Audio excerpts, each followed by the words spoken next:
Welcome back to Luxury Cruising. I'm your host, Krystal, and this week, on the heels of our podcast from last week about transatlantic cruises in general, we've got another transatlantic cruise for you. And this time, you all know one of my favorite brands, Explora Journeys. Meredith is going to tell us about her transatlantic from San Juan, Puerto Rico to Barcelona on Explora. Meredith, please tell the audience anything you want them to know about you. Yeah, so I am from Philadelphia. I live in Philadelphia and I am a solo cruiser. So I have done, I think, 38 cruises now in the last 5, 6 years.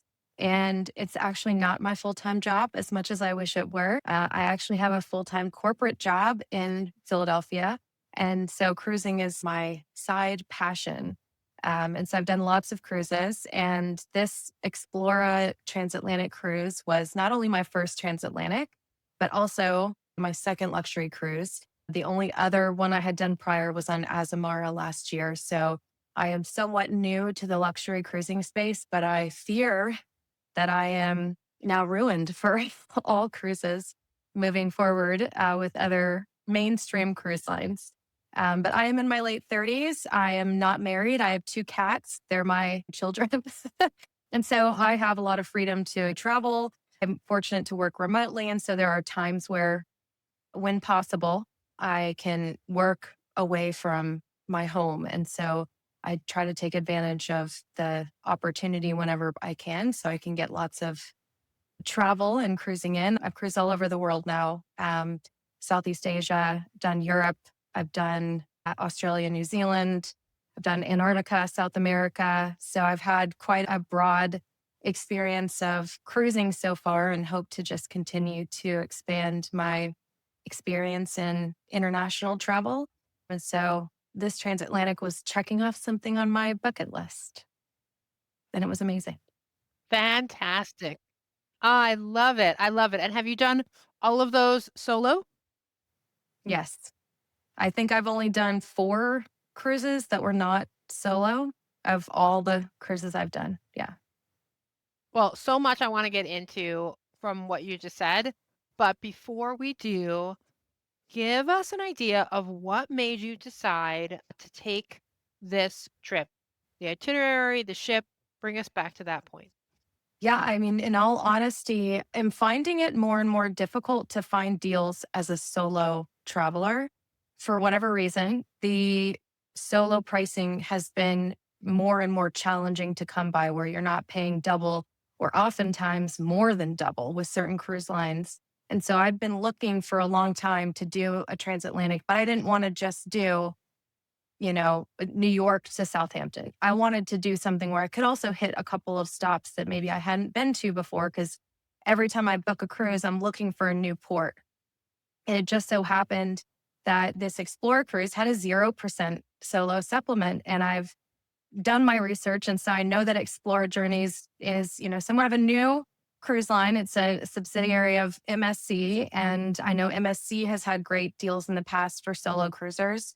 And I read that Explora also was doing a really great promotion for solo cruisers where they had 0% up to 25% solo supplements. And this popped up when I was searching for cruises around the March timeframe. And March happens to be when my birthday is. And this was a birthday cruise. And so the itinerary just caught my eye. The price caught my eye. And I was like, I think I have to do this. I mean, it was a 13-day cruise. And 13 days is quite a long time to be away from home. And especially that time of year where there's no holidays to kind of buffer the PTO time off work. But because of the sea days in between, I thought, well, maybe I could work over some of those sea days. Explora happens to have included high speed streaming Wi Fi. So you can't really get better than that. So that's kind of how I found the cruise. I was looking at that time frame. I was looking at pricing that would work for me. I was looking at the ports, and it just checked every single box. And I jumped on it. It was a great deal, and it just couldn't work out better. That's great. That's great. And you're touching on some things that have been sort of touched on before on the podcast, and that is because of the number of sea days that you have and internet on ships is getting better and better, there is more opportunity for people who are looking to work remotely or are digital nomads to take cruises and work from the cruise ship. So, how did the internet work for you? It was incredible. I was working while we were doing the crossing, which was 6 sea days in a row, and I worked for 4 of those sea days without any problem whatsoever. I had 3 devices that could be connected because Explorer gives you 3 devices with unlimited high-speed streaming, and it was amazing. I had no issues. The only thing I couldn't do was connect to VPN, but I fortunately didn't need to be on VPN at that time, so it worked perfectly. I had no issues, and it was shocking just because I've had bad experiences with Wi-Fi and other cruise lines before, even in ports where you think you would have good connectivity, but middle of the ocean, I had no issues. It was the best internet I've had at sea. Oh, I love that. I love that. So tell us about the ship. What did you think of the decor of the ship overall and then your stateroom? I booked the entry level suite, the Ocean Terrace suite, which is the lowest level you can book with Explora. And when I stepped into the room, I was practically in tears. I was like, this is what I paid. It blew everything else out of the water that I've ever experienced. I mean, the heated bathroom floors, the whole layout of the room, the charging pads next to the bed for your phone and devices, the chaise lounger out on the balcony. I mean, the room blew me away. And I was on Explora One, which is the original Explora luxury ship. And there are hardly words for me to come up with to describe just how much I loved the ship. It was elegant, it was modern, it was sleek, it was so beautifully decorated, gorgeous decor. Every venue was perfect. I mean, my opinion is that I loved the modern feel of it. I loved the elegant feel. I loved every venue. I thought the infinity pool at the back of the ship was the most picturesque sail away place to be. You just can't ask for a better experience than that. They had these gigantic whirlpools that there's like 4 of them that were massive that were facing the ocean. And so when you think about being able to just sit in a huge whirlpool all to yourself while you're sailing across the Atlantic, to me, that is the epitome of luxury. And we were fortunate that I think our ship had, or this cruise had 600 or so passengers. And the capacity is a little over 900 for that Explorer ship. So it never felt crowded. It never felt too full or like you couldn't get a seat. There was almost always a chair or a lounger or a daybed by the pools during the sea days. We got really lucky with amazing weather, with sunshine almost every day of the whole 13-day trip, which you just can't ask for better than that. And so it just, to me, it kind of was the epitome of this is what true luxury feels like. And I'd never seen anything like it before. This was no comparison, no shade on Azamara, but their ships are much older and they've been refurbished, over the last 20 some years. But this Explorer One is a brand new ship built just within the last 3 or 4 years. And it felt like everything just felt absolutely brand spanking new. It was amazing. Amazing. For people not watching on YouTube who did not catch my face at the heated bathroom floor, that's amazing. I love heated floors, and especially in the bathroom. It's those small things. To me, that's luxury. It's those small things that you're not expecting that makes your life just 1% better. Absolutely. I couldn't agree more. I mean, I kept it on all the time. And sometimes I'd be surprised. Oh, yes, there's a heated bathroom floors. It was Tell incredible. me, could you tell if the pools were heated too? Yes, the pools were heated because we started our cruise out in San Juan, Puerto Rico. We actually had one port day in St. Martin. And I remember being out there in St. Martin thinking, oh, I hope the pool isn't cold. And I stepped in and it's basically the same temperature as the air. Not as hot as a hot tub, but warm, like perfect temperature if you just want to sit with your feet in the water. It was great. That is so nice. That is really, really nice. I love it. I love it. Since we're talking about ports, where else did you hit? Because something else we just mentioned last week was that there's a lot of ports that you can only really visit when you're doing a transatlantic? Now, St. Martin is a general, like, Eastern Caribbean cruise port, but where else did you stop that maybe was specific or unique to that transatlantic crossing? Yeah. After St. Martin, we started the crossing. So we had 6 sea days in a row. And then we reached the Canary Islands. We actually had two ports in the Canary Islands, and I had never been. So both of those ports were new to me. And one of them was on my birthday, coincidentally. So I had a great time walking around in port. And we actually picked up some new passengers on our second Canary Islands day. And so we brought more people on board and some people disembarked. And then we went to Tangier, Morocco, which also coincidentally happened to be my seventh continent. And so that was really exciting. Another cool, addition to this cruise. And that actually wasn't on our original itinerary. The original itinerary had Gibraltar, which I've also never been to. So I was fine with that too. I was excited about Gibraltar, and then they changed it to Morocco. And I was even more excited because that's Africa was a new continent for me and turned out to be my favorite port of this cruise. And then our last port was Barcelona. Did you do any cruise ship sponsored excursions? I did not. And they were a little bit pricey, but I didn't do any excursions in the Canary Islands. I did one in Morocco that I booked third party, but I didn't book anything through the cruise line. Okay. I just curious because sometimes I'll ask people if the excursions you felt were maybe up leveled or specifically luxurious, but that's totally fine. Let's get back on the ship and bring us to the food. Tell us, what were the different dining venues and what did you think about them? The Emporium Marketplace sort of is the stand in for the buffets. There's no traditional buffet, it's more of a food hall. And I loved that concept. There were, I want to say 10, 15 different stations around the marketplace. And that was the more casual eatery on board. So you could do breakfast, lunch, and dinner there. And they had a variety. Every single day, there would be a slightly different change. So, for example, you have a stir fry station, and every day there'd be a different special stir fry of the day. So it wasn't the same repeat menu items that you often see on other buffets. But the really cool thing about the marketplace is that you could go up and order. And if it's something like pasta or a burger or a sandwich, they give you a little buzzer and you take it back to your table.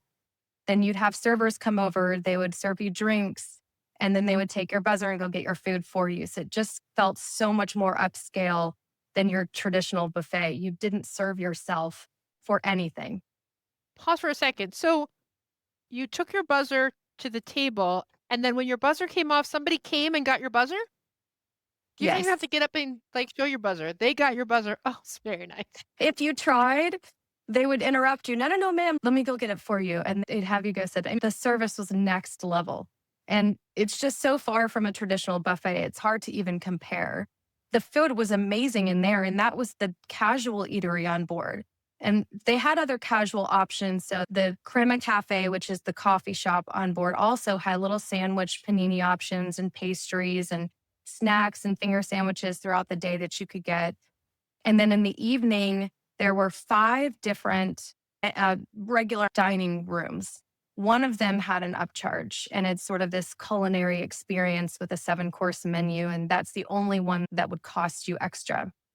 Of those four, two of them were non reservations. So you could just walk in, walk up at any time. And they had both had different menus. So there was one that was a French style and one that was more of like a Mediterranean style.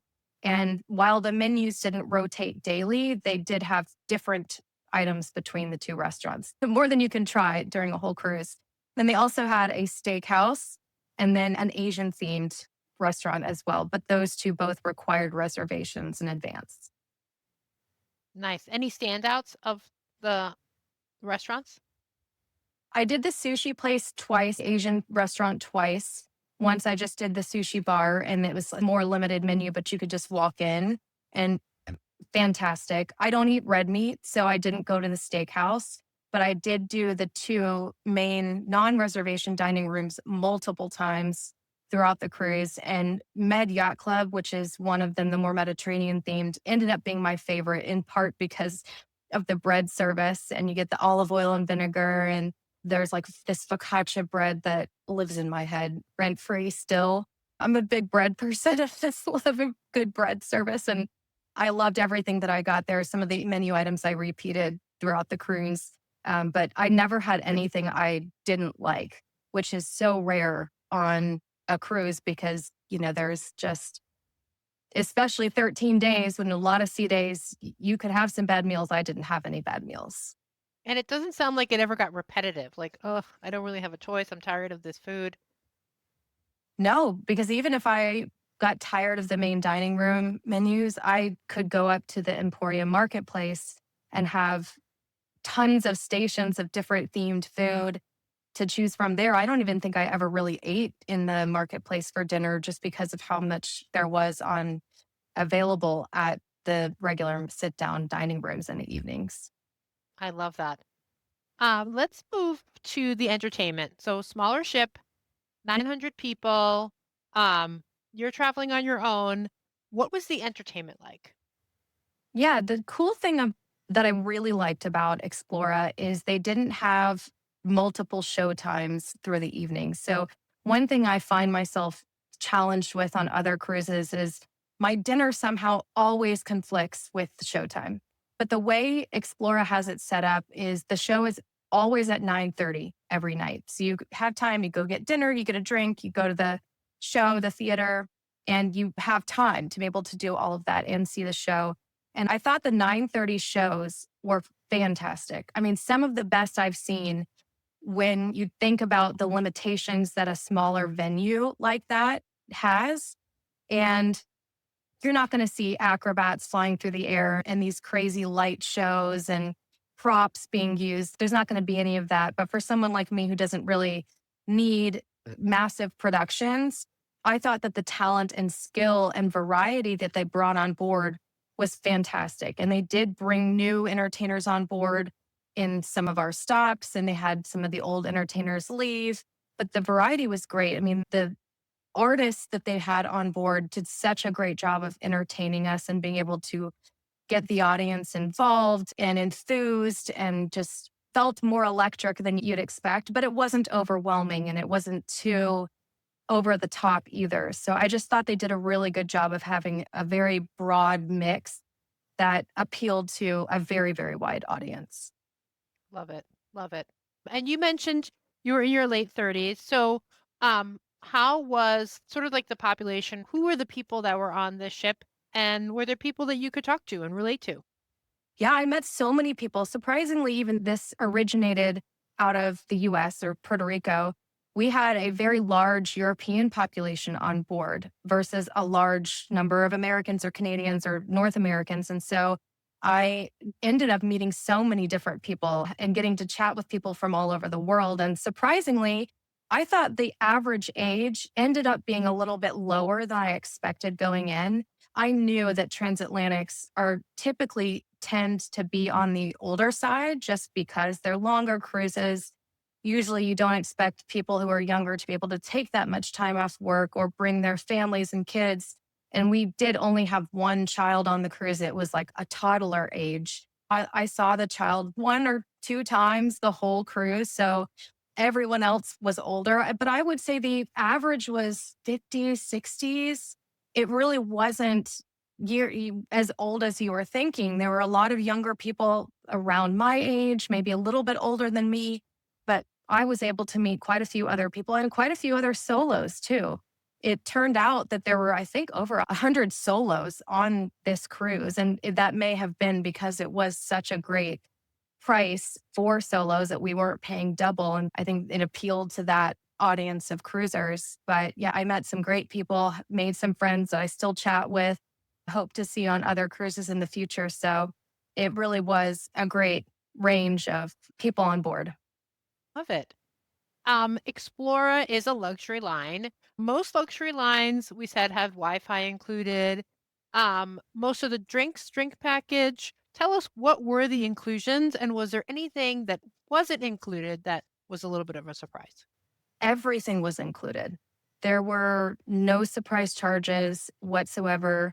When you book upfront, what's included in your upfront cost is pretty much everything you would need.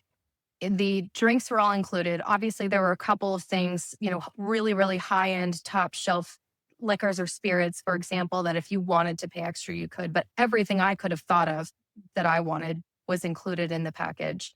And the only single restaurant that was an upcharge, it was optional, and there's more than enough to eat without it. In addition to that, there's no tips or gratuities or service charges that are added on top either. So that's another thing that just didn't even come to mind because it's part of the upfront cost, which I really like when cruise lines include that up front. They also included in the cabin on embarkation day, not only was there a bottle of champagne in the room, a welcome bottle, but you also had a bottle of spirits, your choice that you could choose what brand and type of spirit you wanted, as well as a bottle of wine, also your choice, left in the cabin for you. And then there was a mini bar with like soft drinks and mixers and things like that in the in room fridge as well. So the onboard activities all included, the fitness center all included. There's nothing that I can even think of at all on the ship besides the one restaurant. And then there's a really cool cooking class where you can cook with a chef. And then you actually get to eat your meal at the end of the cooking class. That is also an additional charge, but optional. Beyond that, laundry. I guess I could also talk about the laundry. While they do offer laundrettes on board, there's actually two on different floors. The laundry itself is not included unless you have a loyalty or the club status with the cruise line. But they also give you laundrette access, so you don't actually have to pay for that either. So pretty cool inclusion. And I just couldn't think of anything else that I would need to add on that I couldn't already have once on board. Love it. I love it. So I think you said you've been on like 30 something cruises. Do you have a higher tier status on any cruise line that they status match? I know MSC is really famous for status matching with just about, I mean, anything, hotel, cruise line, anything. What about on Explorer? Explora does status match, but they only status match across other luxury lines, luxury brands. So I actually did status match, funnily enough, with my Azamara status, even though I've only done one cruise with them.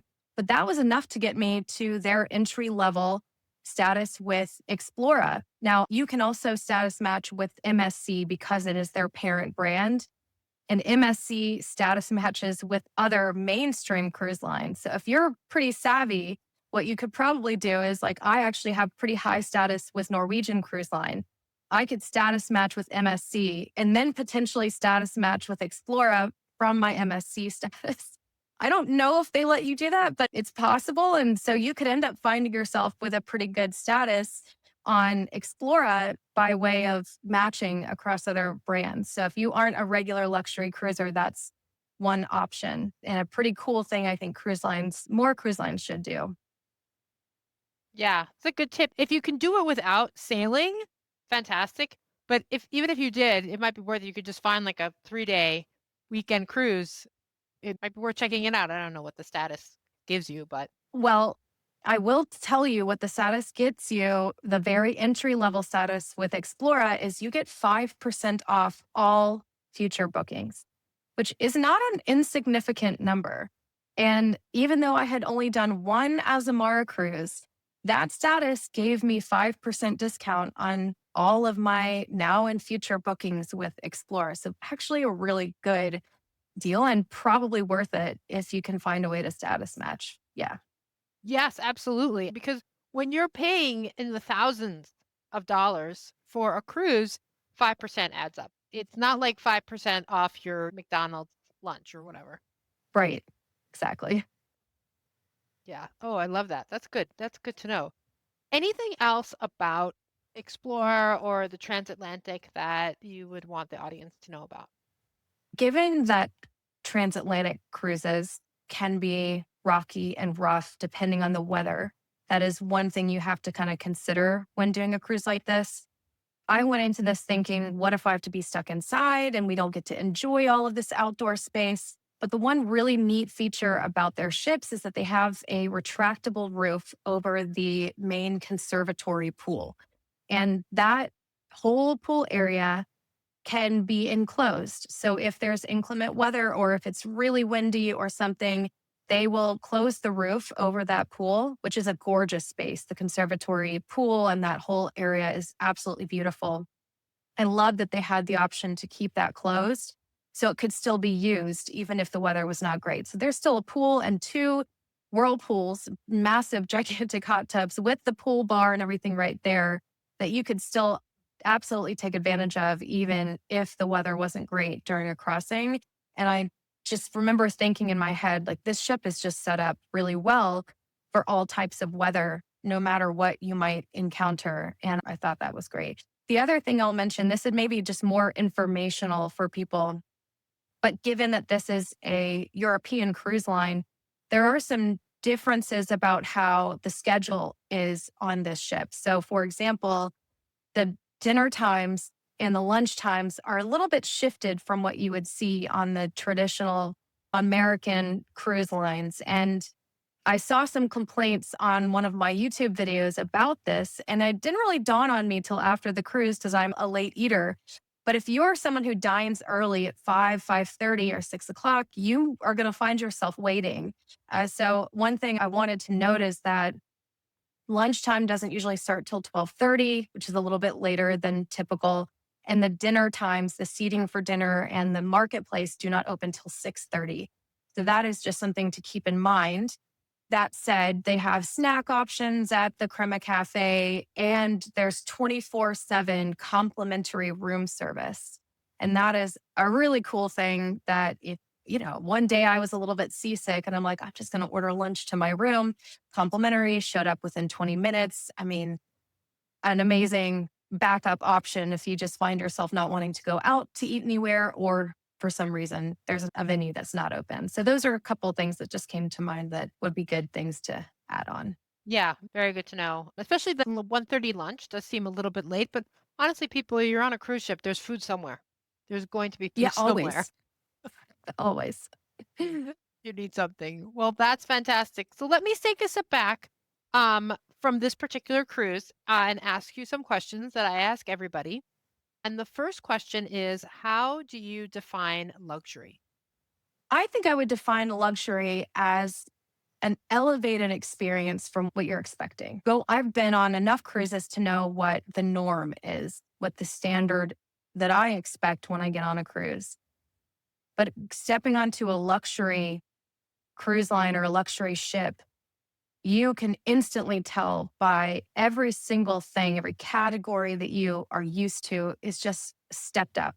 Like a welcome glass of champagne when you board the ship, like your server coming to your table, getting your buzzer and bringing your food to you, or a welcome bottle of champagne in your room. Like those are additions on top of any sort of standard expectation that you would have in the cruise industry or even in the regular travel industry that are things that just feel so much more above and beyond the norm and the basic expectation of service. Yeah, it sounds like this trip on Explorer met your definition and expectations for luxury.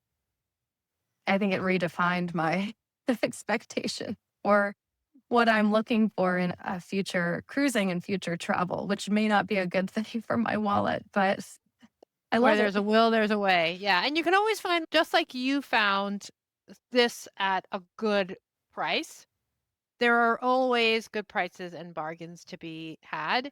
If you don't want to travel on, a mainstream family cruise line during spring break every year, like, you can find there are deals to be had. Or so Always. Yes, I agree. after all of these trips, is there still something left? Do you have a dream cruise? I have a dream cruise. It is actually the Panama Canal. I want to do East Coast US all the way to West Coast US and go through the Panama Canal. And I have not yet found the right one on the right cruise line with the right itinerary. And so that is still something I'm searching for, hunting for, bargain wise and itinerary wise. So that's sort of my next big bucket list cruise that I'm hoping to plan soon. Oh, I'm sure it'll be fantastic. Do you have any cruises planned, luxury or otherwise? I do actually have another Explora booked already. I couldn't help myself after I'm booked in November of this year. I'm on a different Explora ship. So excited to see a different version and what they've changed on one of their newer ships. And then over the holidays this year, I actually have a Southeast Asia cruise I'm really looking forward to on a cruise line. It's not a luxury cruise line, but a cruise line I've only been on once before. So I'm excited to give that another try and see some brand new ports. Well, I hope that you will come back and tell us about your next Explora cruise. I found you on TikTok and saw your amazing content. Tell the audience if they want to follow you on TikTok. And it sounds like you have a YouTube channel too. I do. I have an active YouTube channel. I post basically weekly. And then I have my TikTok and I am also active on Instagram too. It is mare.cruises.solo on TikTok and Instagram and just Mare Cruises Solo on YouTube. Well, fantastic. We will definitely put all that in the show notes. Meredith, thank you so much for coming in, telling us about this transatlantic. And to the listeners, thank you for joining me always. I wish you safe and luxurious cruising.